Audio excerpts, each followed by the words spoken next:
tempo pra pergunta? Tem tempo pra pergunta? Tem tempo para pergunta? Eu tenho tempo pra pergunta? Tem Tempo para Pergunta, o podcast oficial do TDC.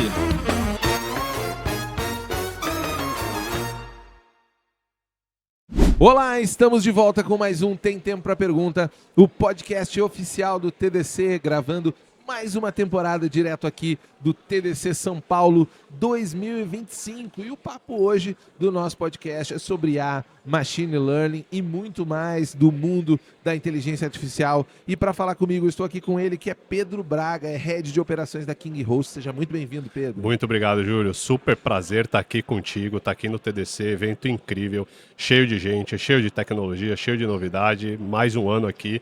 Prazerzaço estar aqui com você. Muito obrigado pelo convite, viu? Muito bom. O TDC São Paulo, que é uma das a nossa maior edição do ano, né? Sim. Então, você falou cheio de gente, eu penso, poxa, é verdade, sempre cheio de gente aqui com a gente.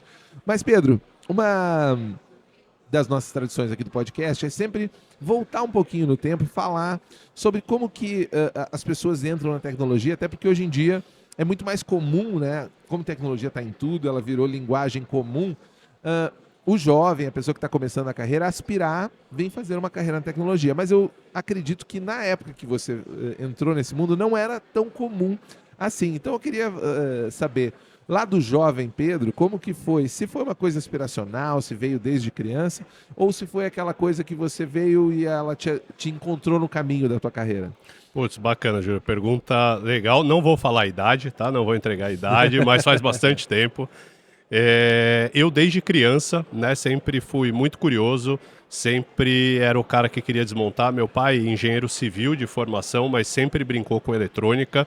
Então eu ia com ele na Santa Ifigênia, aqui em São Paulo, comprar aqueles kitzinhos para soldar, para montar, para tentar fazer as coisas. Fazer traquitana. Isso, a maioria não funcionava, tá? Mas aos poucos a gente foi aprendendo. Quando eu cheguei na adolescência, virava e mexia, tinha o liquidificador da vizinha, o secador da outra vizinha, algum controle remoto do amigo que parou de funcionar, que deixava em casa para eu tentar consertar, trocar a resistência do chuveiro. E aí, com isso, eu decidi fazer engenharia eletrônica. Então, eu entrei para fazer engenharia eletrônica, mas até antes de entrar na faculdade, meu pai comprou um CP300. Vou denunciar um pouco a idade, turma. CP300, agora você meio que se entregou. Depois tive um MSX até, né, entrar na era do PC, um DX400. Na época, com 2 megabytes de memória, que era bastante coisa para revolucionário. Para época, exatamente, repetindo, megabytes. Né? Para ninguém se confundir. E aí entrei no curso de engenharia eletrônica, depois entrei, quando eu me formei, acabei indo trabalhar na área de consultoria em desenvolvimento, mas mesmo na faculdade, nos estágios, eu acabei mexendo bastante com programação, adorei. E ao longo do tempo, o que eu sempre gostei foi entender um problema de negócio, então qual é um problema que tem que ser resolvido e como a gente usa a tecnologia para fazer. O que eu amo fazer até hoje, obviamente, a tecnologia evoluiu exponencialmente desde que eu comecei para cá. Isso sem dúvida, né? E deve ser muito interessante para você que começou numa época, você teve um MSX, eu lembro que eu cheguei a jogar... Disquete. A jogar jogo carregado no disquete, no MSX, Fita. no PC, no 486, no 386, toda aquela traquitana. Como que foi mudando também, né? O perfil da tecnologia, de como que ela se comportava, como que os profissionais... É muito diferente hoje, como era na época, do que se fazia de tecnologia. A tecnologia tomou de assalto praticamente tudo hoje. Sim. Né? Hoje não tem nada que a gente faça que não tenha tecnologia, né? Tem a tecnologia desse microfone, então esse microfone tem tecnologia embutida, tem o software ao qual ele está conectado, as câmeras, a transmissão pela internet. Então hoje dificilmente a gente tem algo que não tenha tecnologia embarcada.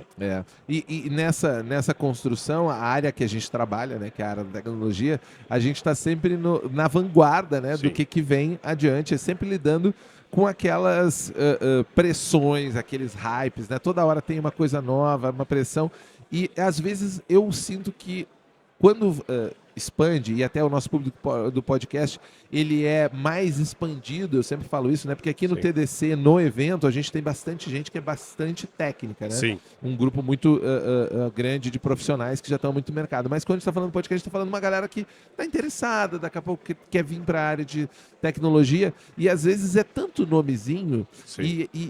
e a gente tem um outro problema, né? Que a mídia se aproveita, né, do tema lá do link, né? Do título que vai gerar um bom caça-clique e tal, e vem de errado. Então eu acho que ainda tem muita confusão quando a gente está falando de inteligência artificial, por exemplo, no que é uma inteligência artificial. Porque ela não é uma coisa nova, né, Pedro? Queria muito a tua ajuda para explicar para a galera. Porque depois que chegou a inteligência artificial generativa, que é só uma parte de toda a inteligência artificial, parece que tudo é IA, né? Eu não sei o que é IA. Qual que é a diferença para a galera entender de inteligência artificial, IA generativa e até machine learning, que infelizmente a gente perdeu essa guerra, né? Que na verdade devia tudo se machine learning, mas a gente perdeu, tudo bem, a gente aceita. Qual que é a diferença? Olha, o que a gente, né, chama e conhece por machine learning, inclusive foi uma das primeiras, né, inteligências artificiais ou processar os dados e conseguir encontrar padrões, né? E por que a gente fala em inteligência artificial? Porque funciona muito parecido com o cérebro. O cérebro humano, ele basicamente, ele é especialista em encontrar padrões e memorizar padrões. Então, a partir desses padrões é que a gente toma as decisões que a gente vai fazer. É algo conhecido ou é algo desconhecido? É algo que é bom para mim, é algo que é um risco para mim, né? Eu já li bastante, inclusive, sobre o funcionamento do cérebro. É fantástico. Posso depois recomendar alguns livros. E o machine learning é isso, ele processa um grande volume de dados e encontra padrões ali no meio. Então, e ele está super imbuído no nosso dia a dia hoje. Vou te dar um exemplo. Se você for hoje comprar alguma coisa a prazo em qualquer loja, né, essa loja vai consultar seu score. O seu score já é há mais de 10 anos calculado com base em machine learning. Então, pega uma série de dados financeiros, uma série de dados comportamentais e vai lá e calcula o score de qual é a probabilidade de você ser um bom pagador ou um mau pagador. E isso está no nosso dia a dia. Cada transação que a gente faz com cartão de crédito. Outro tema, falando em cartão de crédito, fraude. Né? Então tem algoritmos que estão o tempo inteiro avaliando as transações, aonde você está, a geolocalização, qual loja, o tipo de coisa que você está comprando, está de acordo com o seu perfil, para tentar entender se aquele é um padrão comum do seu hábito ou se é um padrão de fraude. E com o passar do tempo, isso foi evoluindo. Então a gente começou a ter, né, a parte computacional mais complexa, a gente tinha mais parruda, capacidade, né, de computacional. mais capacidade de armazenamento de dados e computacional. E aqui eu vou fazer um parênteses que é bastante importante para quem está entrando aí no tema de inteligência artificial, quer aplicar inteligência artificial nos seus projetos, a inteligência artificial precisa de dados e dados bem estruturados. Sim. Se você não tiver os seus dados bem estruturados, a inteligência artificial não vai conseguir te ajudar com muita coisa. Então evoluiu para, por exemplo, modelos de deep learning. Né? Onde que está sendo usado o deep learning? A gente muitas vezes acha, é na NASA, é numa universidade americana. Não, hoje, quem aqui nunca fez um reconhecimento facial?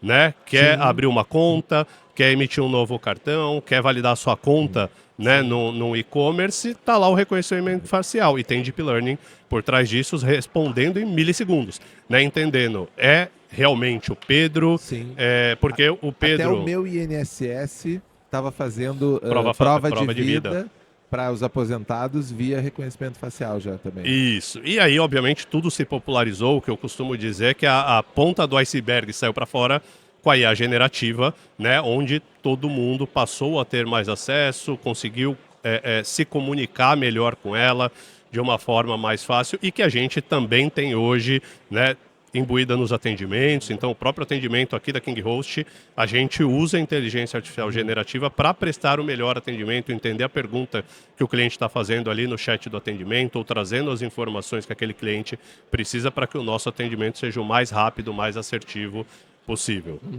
Mas, e aí a gente tem, como você falou, tem várias aplicações, possibilidades. A IA generativa, digamos assim, é o tipo de inteligência artificial que está mais na borda, que mais está na boca do que nem eu digo, o Uber está comentando, né, sobre isso, né? Você pega um transporte, ele está falando sobre isso.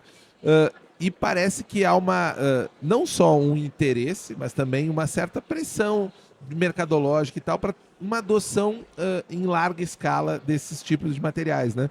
Mas mesmo para vocês hoje, como que vocês lidam com esse processo de ter que implementar isso no atendimento? Isso você acha que tem alguns riscos ainda que precisa mitigar? Como que está essa adoção dentro do processo de vocês de adotar a inteligência artificial, não só na parte de atendimento, mas eu acredito também em outras frentes da empresa, né?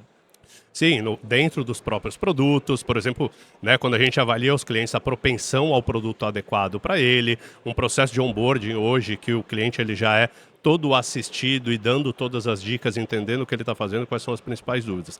E aí eu vou trazer uma analogia super recente que eu escutei num evento de há 2 semanas atrás, que eu achei assim brilhante, que é comparando a inteligência artificial com uma faca. Né? Então uma faca, um chefe de cozinha precisa da faca. A gente hoje no dia a dia para cortar, né, um bife, para usar, para parar, colocar comida no garfo, todo mundo usa a faca no dia a dia. Sim. Né? Por outro lado, então é um utensílio que todo mundo precisa. Não tem como cozinhar sem. Tem uma série de atividades que a faca é primordial.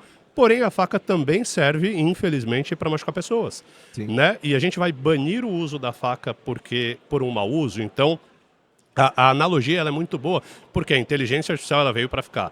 Como eu te disse, ela já está há muitos anos imbuída no nosso dia a dia. A gente muitas vezes ainda não percebia com a IA generativa, ficou muito mais claro. E eu acho que a IA generativa, ela humanizou um pouco, porque antes era a tela do Matrix, né? Muitas vezes para você precisava ser um cientista de dados, entender muito de estatística. Entender uma query para puxar alguma coisa dela, né? Exatamente. Então precisava saber de código, de estatística, para você poder entender o que ela estava entregando. E hoje ela humanizou, porque ela consegue falar na linguagem natural, ela consegue entender o que você está perguntando e explicar o que você está falando, e ela veio para ficar. E a gente vai usar, e principalmente a turma de tecnologia que está querendo entrar nesse mundo tem que entender, é um idioma que vai precisar ser falado e a gente vai diferenciar muito. Eu acho que assim, tudo bem, tem algumas atividades operacionais que a inteligência artificial pode automatizar e consequentemente substituir pessoas, mas eu acho que o grande lance vai ser, a diferenciação vai ser pessoas que usam a inteligência artificial a seu favor e pessoas que não sabem usar, mas tudo na vida a gente vai ter que focar muito como comunidades, né, como profissionais, como seres humanos, no uso correto da inteligência artificial, assim como o uso correto da faca. Então não é a questão de usar ou não usar, dos perigos, claro que a gente, né, tem que tomar cuidado, mas é isso, é educar a população, educar os profissionais para fazer o bom uso. Mas infelizmente estão aí também aqueles que fazem mau uso, e cada vez também os golpes, né, os ataques estão cada vez mais sofisticados, porque infelizmente tem ainda pessoas que fazem mau uso e usam todo esse potencial para enganar outras pessoas ou para tentar tirar um benefício indevido do uso da tecnologia.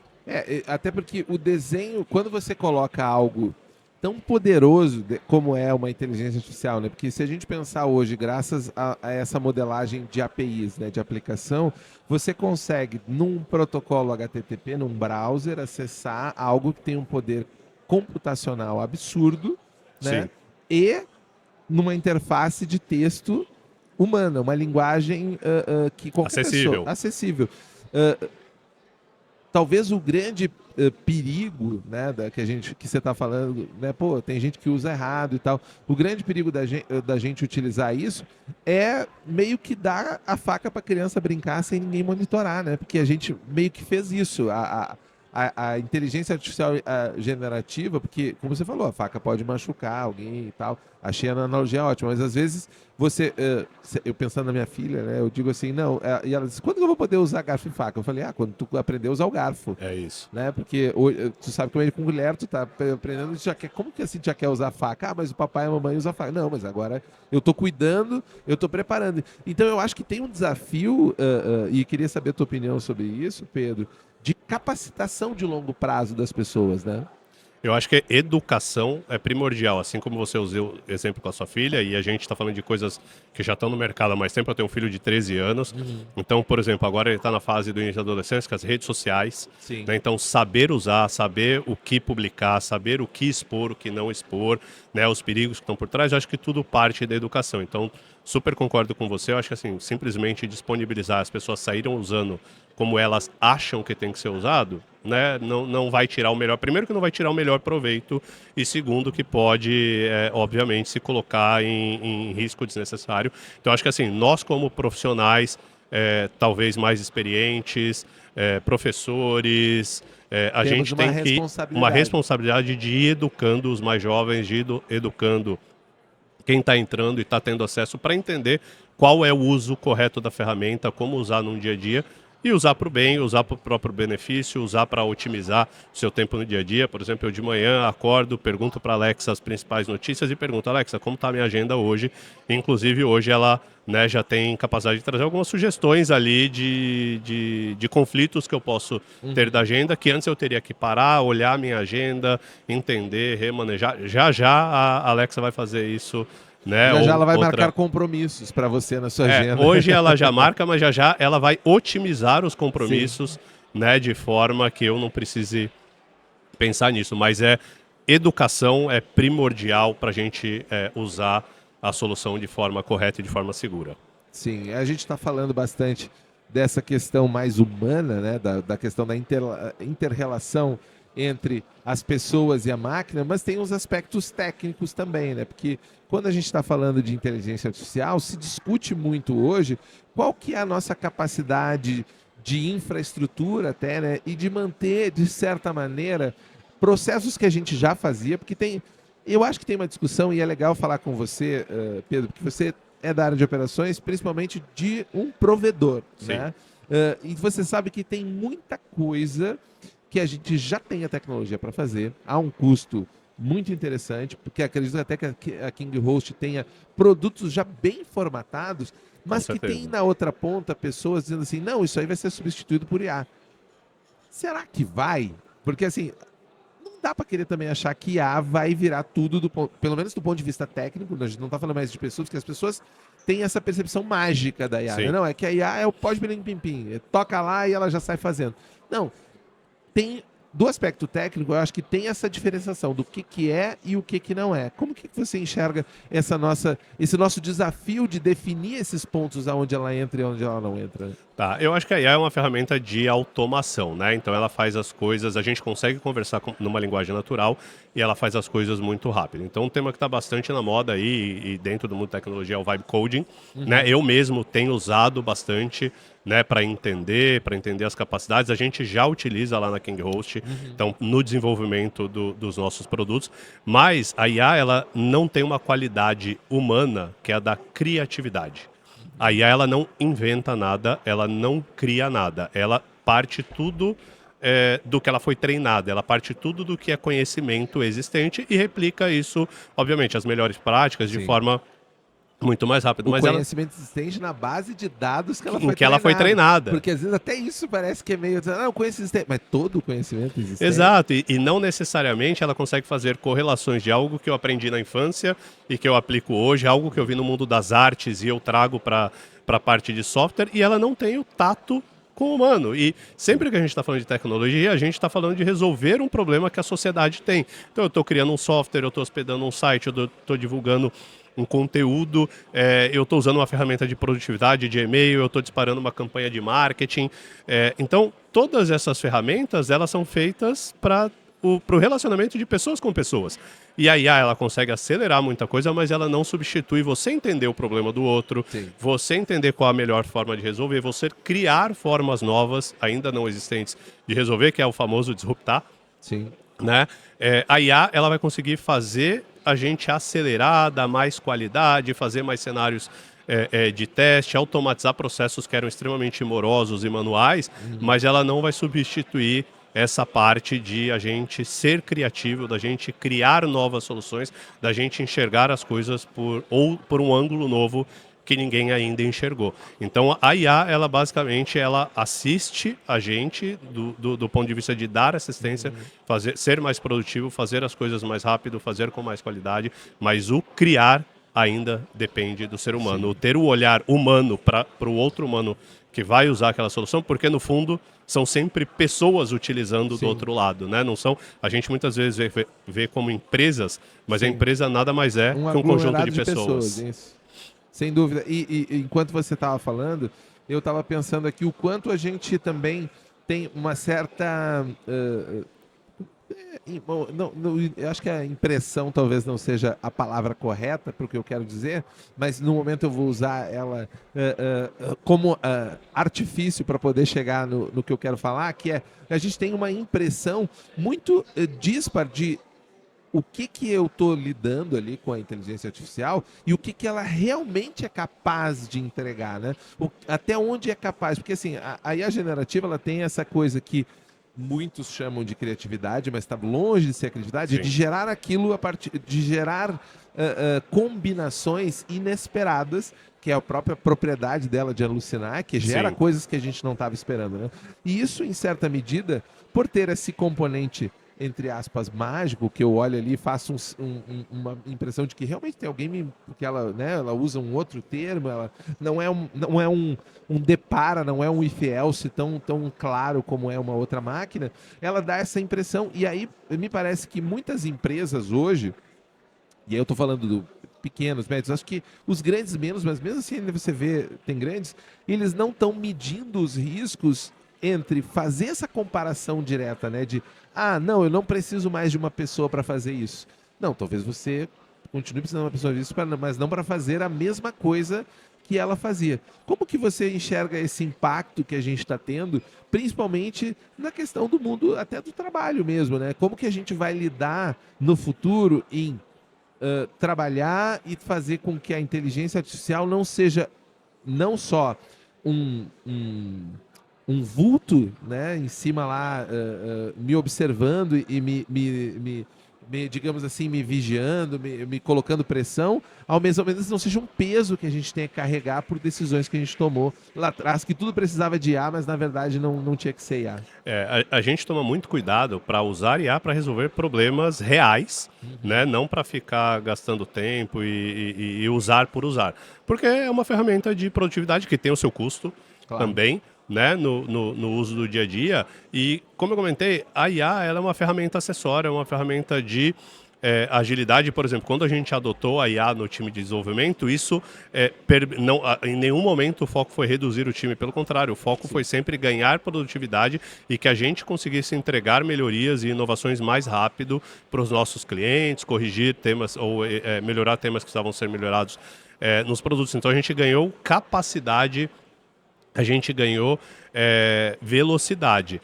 Então, todo mundo tem que aprender a usar o que é, para que serve, quando usar e quando não usar. E a gente também ter bastante consciência, né? A gente tem ouvido falar bastante assim, do volume brutal de data centers que estão crescendo, do consumo de energia, do consumo de água, né? E até o Sam Altman do ChatGPT fez um comentário outro dia assim, pessoal, por favor, não agradeçam a IA, não precisa pedir, por favor, né? Porque quando a gente faz isso e a gente quer ser educado, a gente está gastando mais processamento, a gente está gastando mais token, a gente gasta mais energia no data center. Mas tem que dizer para a Altman que ele deu a faca para a criança. Exato. E a criança não sabe o que fazer. Exato. Agora a gente, né, como comunidade, principalmente os mais experientes, a gente tem que ir ajudando todo mundo a entender quando usar, quando não usar, quais são as melhores práticas para serem usados. Mas, sem dúvida nenhuma, é algo que veio para ficar, é algo que veio para ajudar a humanidade. Eu confio muito, né, que nós, seres humanos, estamos evoluindo cada dia um pouquinho. Tudo bem que aparece uma guerra aqui, aparece uma guerra ali. Inclusive, né, a gente sabe do histórico que grandes tecnologias muitas vezes foram inventadas em períodos e com fins militares. Mas eu quero crer e eu acredito que a gente, pouco a pouco, é novidade. Tem muita gente ainda entendendo como usar, mas a gente, como humanidade, vai aprender a tirar o melhor uso para nós como todos. O teu sentimento é de esperança. Sim, nesse sem dúvida. Sentido. Porque muita gente fica, às vezes até nem é consolidada, né? Ela fica variando entre o deslumbramento e o desespero, né? Tipo assim, nossa, que incrível, meu Deus, vai acabar com tudo. Nossa, que incrível, meu Deus, vai acabar com tudo.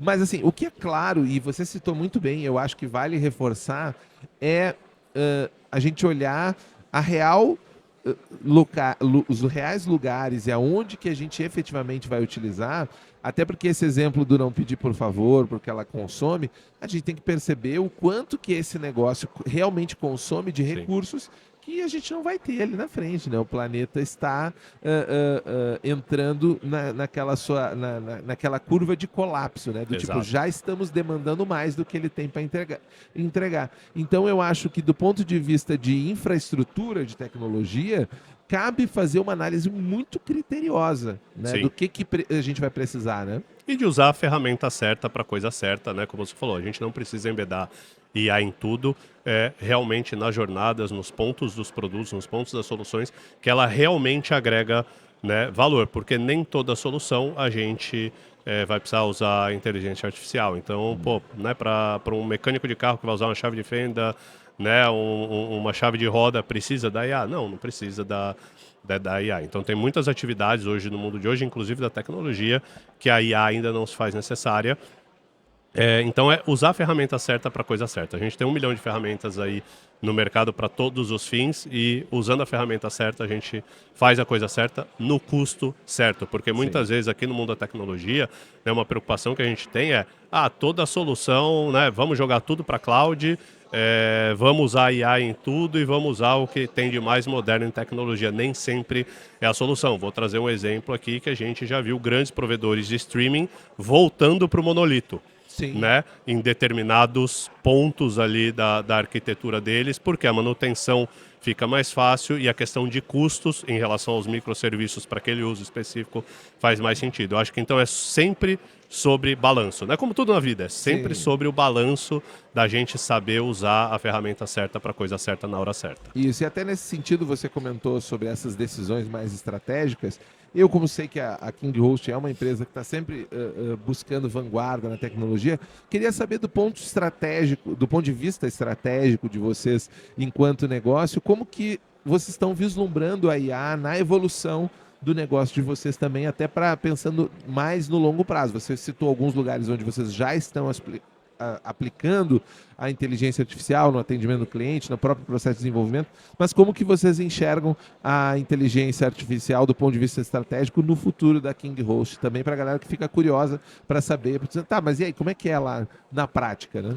Tá, eu vou colocar 2 aspectos, tá? Um aspecto para o cliente, um aspecto mais interno. Então, começando pelo aspecto pelo cliente, então, hoje a gente já tem o suporte de atendimento utilizando. A gente, muito breve, vai ter um assistente no site para tirar todas as dúvidas, né, dos produtos, qual a combinação certa, o cliente poder descrever ali qual é o negócio dele e o assistente trazer a combinação correta de produtos, até para que ele não compre coisas que ele não vai precisar, não instancie serviços que ele que inclusive não vai muito precisar. Comum, né? Nesse mercado da KingHost, as pessoas comprarem o produto errado e depois ficaram extremamente satisfeitas com a entrega.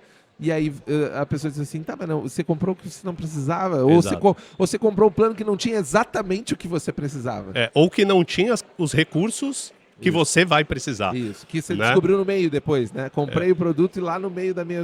mas não tem tal coisa. 2 usos já disponíveis, né, e que os clientes estão começando a usar cada vez mais, é recomendação de domínio por IA. Então você descreve o seu negócio, em vez de você ficar lá pesquisando e caçando um monte de domínio, você descreve, a IA já seleciona algumas ideias bacanas de domínio, né, para o seu site, para o seu e-commerce, e já vê se está disponível. Nossa, isso é muito e bom. já te fala, já te traz a lista desses que ela selecionou, quais estão disponíveis para você selecionar. Isso é muito bom. E o criador de sites com IA. Então você descreve o que é o seu site, o que é o seu negócio, você pode subir o seu logo, então ele vai pegar o esquema de cores e ele já vai te ajudar a criar todo o seu site na IA. Porém, eu já né, gastei muito tempo escolhendo o nome de site na vida. Então. Como designer, eu sei que isso aí é uma dor de cabeça. criar o logo, né? Então ter ali um logo óbvio, que depois um profissional vai conseguir refinar, mas ter ideias de logo. E pegando um gancho com o que você disse antes, na hora da criação do site, tem que ser supervisionado, porque a IA ela comete erros também. Tá? Então eu brincando lá com Vibe Coding, cansei de ter que arrumar coisas no código, porque mesmo pedindo para a IA, ela fez algo que não ficou tão bacana ou fez errado, e eu pedi para ela arrumar, ela mesmo assim, mesmo eu descrevendo melhor, não entendeu, não ficou bom, e aí eu fui lá e corrigir direto no código. Então, a IA tem que ser supervisionada. Então, essa história de só mandar a IA fazer e colocar em produção, pelo amor de Deus, não façam isso, tá? Não publiquem, não deploiem códigos diretamente gerados pela IA, sem ter feito um teste antes, sem ter feito uma revisão de código, sem ter feito uma revisão de segurança, Sim. né? Porque muitas vezes, a fonte que a IA foi treinada, por exemplo, código tinha vulnerabilidade, o que ela vai fazer? Vai replicar essa vulnerabilidade. Então, supervisionem tudo e a gente está trazendo todas essas soluções.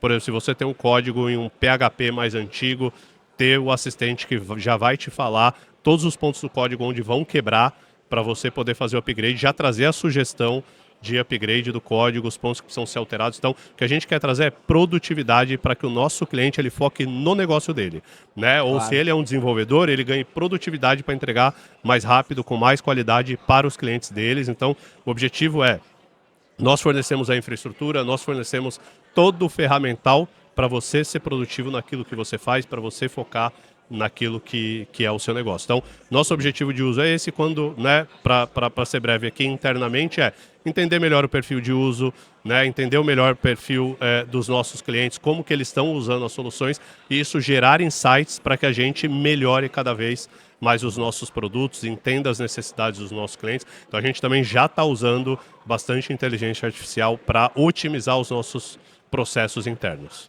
Muito legal. É bom ter uma visão assim bem ampla e bem abrangente, né? Que é bacana. E o papo tá muito bacana e o tempo passou rápido. Dá para ficar horas aqui. Dá pra gente ficar horas, mas eu não queria ir para nosso encerramento sem falar de uma iniciativa, e essa até a gente nem chegou a conversar, mas eu me lembrei, eu vi ela ontem no final do evento, que eu acho que é uma das iniciativas mais importantes que a King Host, uma das mais importantes do mercado de comunidades de tecnologia que a King Host tomou, que é a promoção do Hospedar, Orgulho de Hospedar, Sim. disponibilizando hospedagem gratuita para as comunidades. Eu estou te pegando meio de surpresa, eu não sei até se você tem o domínio geral, mas eu queria muito, se você falar um pouquinho para a galera, porque eu considero uma das coisas mais incríveis que uma empresa já fez para a comunidade de tecnologia, porque divulgar uma comunidade de tecnologia, eu trabalho com elas o dia todo, trabalho aqui na comunicação do CCC, e o tamanho do desafio que é fazer o desenvolvedor se mobilizar, trazer ele e ter esse ferramental disponível é fantástico. Sem dúvida nenhuma, este é um programa que, né, o nome já diz Orgulho em Hospedar, nós temos muito orgulho desse programa, e não é só para a comunidade de tecnologia, são para comunidades de outros assuntos, comunidade de diversidade especialmente, então a gente apoia porque a gente quer, né, que todas essas comunidades tenham voz e facilmente consigam ali compartilhar os seus conhecimentos, ajudar os outros, e também ONGs. Então, ONGs, né, que tem sem fins lucrativos, né, que façam trabalhos assistenciais, trabalhos sociais. Então, o objetivo é todo aquele grupo, né, que está de alguma forma querendo trocar ideia bacana, querendo fazer o bem, querendo expor as suas ideias de forma positiva, nos procurem, porque a gente vai ter muito orgulho em hospedar os sites e as aplicações de vocês. Que coisa incrível. Isso para mim, assim, ó, vocês, eu tiro o chapéu, que nem dizia, né, o Raul Gil, tiro o chapéu para essa iniciativa, porque eu acho ela fantástica. Então, Pedro, tem algum link que você queira deixar para a galera que quiser saber mais da King Host, ou até saber também do Orgulho de Hospedar, né, que ficou, porque daqui a pouco a pessoa nem sabia como é que é? Peraí, deixa eu descobrir como é que eu faço isso. Boa, Júlio. Então é só acessar king.host, bastante fácil. Entra lá, tem todos os nossos produtos, todos os nossos materiais, os nossos programas assistenciais também. Nos sigam no Instagram, também @KingHost. Inclusive a gente está com algumas promoções da Semana do Cliente e fazendo algumas ações bem bacanas aqui de caça ao tesouro no evento, em que a gente dá as dicas ali no Instagram e quem encontra recebe brindes lá no nosso stand, no segundo andar. Que legal, muito bacana. E Pedro, para fechar, já é uma segunda tradição aqui do podcast, eu sempre peço, a gente que é da área de tecnologia está sempre para lá e para cá de mochila, então quero saber das coisas que você carrega na sua mochila, que pode ser uma mochila metafórica, não uma mochila real, o que você poderia deixar aqui para a nossa audiência, uma dica de livro, de filme, de uma série, pode estar relacionado com o papo que a gente falou aqui sobre tecnologia, né, sobre avanço, ou se você quiser ir para outros caminhos e indicar outra coisa, também fica à vontade. O que você tem para deixar para nós? Olha, alguns livros, eu vou falar de livro, eu gosto bastante de ler e sou bastante diverso, então leio de física quântica, teoria da relatividade, né, livros de psicologia, então Tem, acho que, 2 livros muito legais que, apesar deles não estarem diretamente relacionados à tecnologia, né, falando de inteligência artificial, a inteligência artificial nada mais é que replicar como o nosso cérebro funciona. Então, eu leria, né, eu recomendaria o livro, já é mais antigo, mas chama Sapiens. Ele fala sobre toda a trajetória do ser humano e como o desenvolvimento do nosso cérebro fez a gente chegar onde a gente está, como a gente se organiza. Do Yuval Harari, né? Assim, é brilhante, eu acho que deveria ser um manual que cada ser humano deveria ler para entender a nossa história. E tem um livro, tem um livro que chama 1000 Cérebros, que explica sobre o funcionamento do neocórtex e tem muita relação com a inteligência artificial e o que a gente está tentando replicar na inteligência artificial do funcionamento do cérebro. E por último eu li um livro que chama O que Aconteceu com Você. É um livro mais voltado à psicologia, que também fala dos traumas e como esses traumas funcionam no cérebro. Então, assim, eu também lendo esse livro consigo fazer vários paralelos ali com o que a gente quer fazer como humanidade, os cuidados que a gente tem que tomar com a inteligência artificial. Então, são algumas leituras não técnicas, né? Livros técnicos tem muito por aí, tem muito conteúdo, mas são livros que me ajudaram a entender melhor a inteligência artificial do ponto de vista de como a gente está tentando replicar nela o funcionamento do cérebro humano. Muito bom. Sempre bom expandir, né, o conhecimento. Eu acho que Sem sempre dúvida. um ganho a mais você poder expandir, não ficar só no técnico. E conhecimento não ocupa espaço, não precisa de HD, né? A E gente é não algo precisa. que eu falo, que ninguém tira da gente, né? Sem dúvida. E eu uso, tá? No dia a dia, Não, mas- trabalhando, programando, desenvolvendo solução. São conhecimentos que eu sempre me pego voltando a algum ponto interessante que eu li em algum desses livros. Fantástico. Pedro, foi um prazer enorme te receber aqui Prazer no é meu, podcast. super agradeço o convite. Quero saber se você é uma pessoa de redes sociais. Você falou do Instagram da King Roxo, mas você tem algum link para a galera se conectar com você por alguma rede social? Tô lá no LinkedIn, Pedro Braga ou PHG Braga.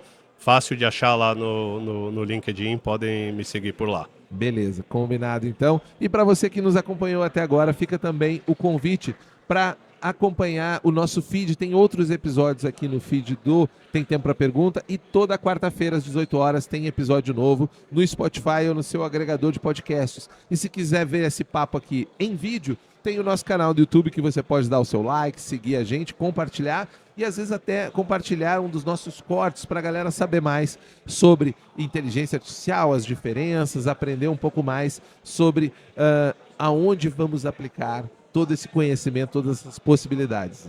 E eu espero, obviamente, vocês no nosso próximo episódio. Até lá. Tchau! Eu tenho tempo para pergunta? Tem tempo para pergunta? Eu tenho tempo para pergunta? Tem Tempo para Pergunta, o podcast oficial do TDC.